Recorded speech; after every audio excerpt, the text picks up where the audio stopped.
Ang mabuting balita ng Panginoon ayon kay San Mateo, chapter 7, verse 1 to 5. Noong panahong iyon, sinabi ni Jesus sa kanyang mga alagad, "Huwag ninyong hatulan ang inyong kapwa upang hindi kayo hatulan ng Diyos, sapagkat hahatulan kayo ng Diyos ayon sa hatol na inihahatol ninyo sa iba. Ang panukat ninyo sa iba ay siya ring ipanunukat sa inyo. Bakit mo nakikita ang puwing sa mata ng iyong kapatid, ngunit hindi mo pinapansin ang puwing mong gatahilan sa iyong mata?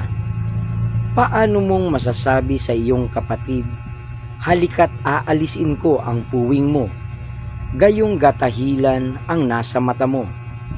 Mapagpaimbabaw, alisin mo muna ang puwing na gatahilan at sa gayoy makakikita kang mabuti at maaalis mo ang puwing ng iyong kapatid."